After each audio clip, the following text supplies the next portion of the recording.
What's up, everybody? So after no real information coming out over the last few days, the last week or so, today 3 new articles have been posted. Now, I went over the first one in an earlier video, and I'm going to go over the next 2 right now. The first one's from CTV, and the second one is from CBC. The first one talks about how there is now a cash reward offered for information about Lily and Jack Sullivan.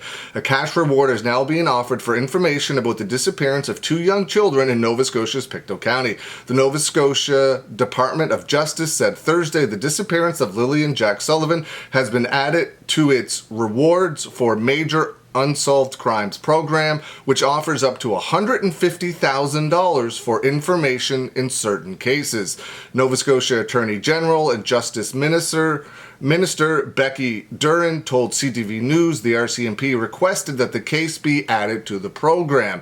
The program does include provision for missing persons cases, so we have gone ahead and done that, and we're hopeful that it will lead to some information that will solve the case. It's a faster inclusion than we typically see, but we want to do everything that we can to support the investigation. The RCMP stated the Nova Scotia Major Rewards Program is one of those tools, and we hope that it might bring more information to light. Our investigators are working very hard to locate Jack and Lily. Certainly, we want to find out what led to their disappearance. Jack and Lily Sullivan have been missing since May the 2nd, 2025. Lily is 6 years old and Jack is 4 years old. The children's mother and stepfather told police they last saw Lily inside their home and could hear Jack that morning. That would be May the 2nd, 2025. It is believed that the children may have wandered into the woods, but there has been no sign of them since they were reported missing almost 7 weeks ago.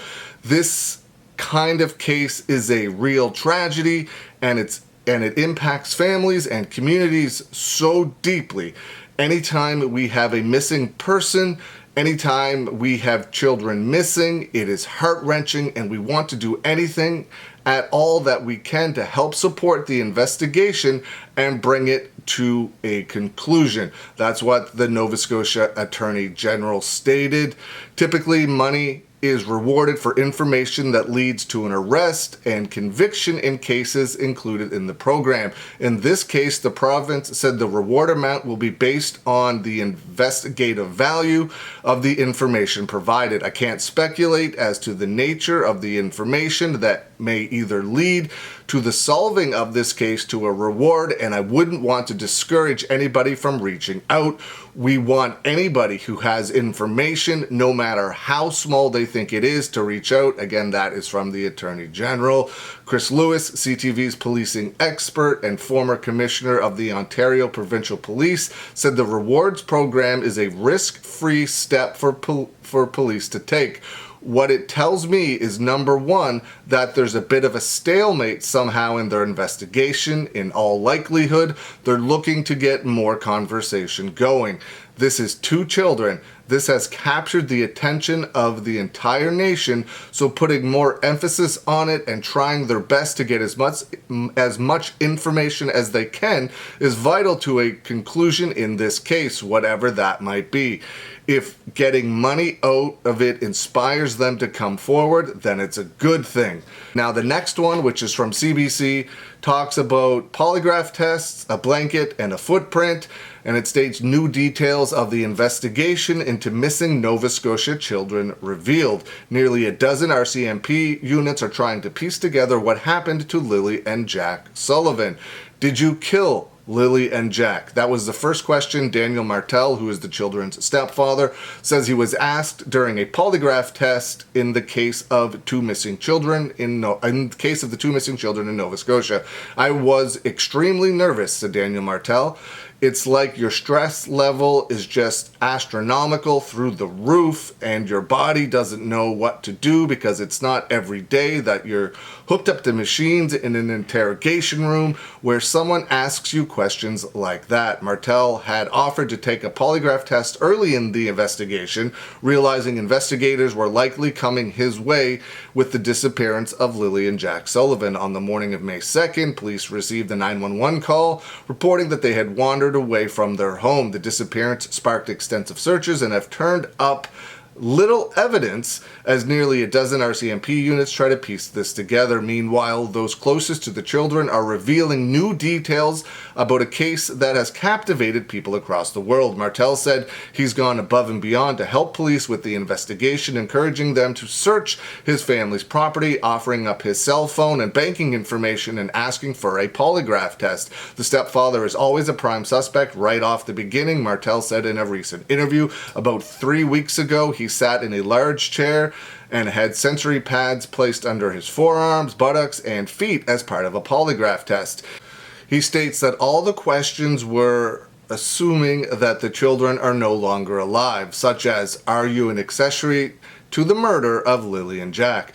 None of the questions assumed the children were taken. That's what Daniel Martell stated. In Canada, polygraph tests are used as an investigative tool and are not admissible in court. Martell was informed of his results immediately after. He said the investigator told him, "You did a great job, you passed." The stepfather is one of 54 people who have been formally interviewed as part of the investigation. Some have received polygraph tests through the RCMP, although the RCMP will not confirm how many. The children's grandmother, which is the biological father's mother, that's the video I did earlier today, confirmed she was interviewed by police as well as her son Cody Sullivan. She told CBC News that they weren't asked to take a polygraph test.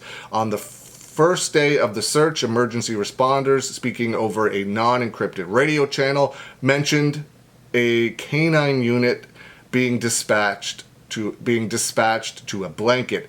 Families brought us to a location. They're not far away that there's a piece of a blanket which the mother says she believes belonged to her daughter.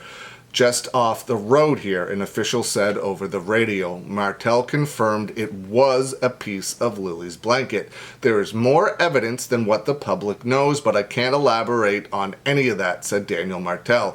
He did say it was found on Lansdowne Road near the location of the child-sized boot print that was discovered around the same time the searchers in the area of a pipeline trail just over a kilometer from the children's home. RCMP refused to answer questions about the blanket. However, the force did confirm the boot print was believed to be child-sized.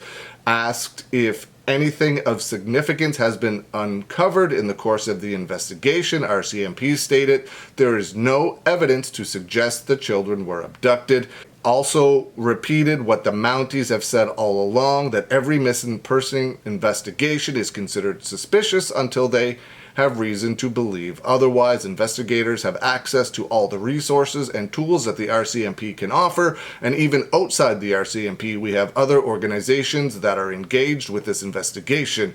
That's what the RCMP stated. He went on, whether it's a tip that indicates that there could be something that happened elsewhere in the province, elsewhere in the country, we have to follow up on those investigation tips to rule them out. And to this date, we haven't had any confirmed sightings, he said. The last time the children were seen was the day before they went missing, when they were caught on surveillance footage with Martell and their mother and their 1-year-old daughter. Meadow Martell said the footage was from a store in Highland Square Mall in New Glasgow. The investigators don't see me as part of the disappearance. I know I have nothing to do with any of it. I mean, that's so that's where everything is at right now. They state, Martell states that there's more out there than what people know, which is good. It doesn't matter if RCMP puts anything out to the public as long as they find out what happened with Lily and Jack Sullivan.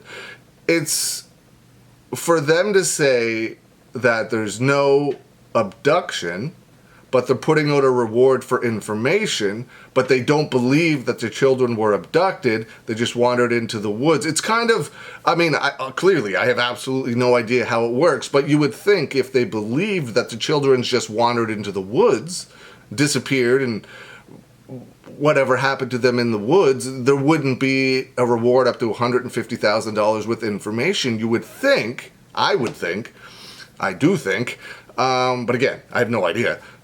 You would think that a reward would be offered in information regarding like an abduction or something like that. But I mean, clearly these guys are the professionals. I'm just sitting here rambling what makes sense to me, and what makes sense to me doesn't matter at all.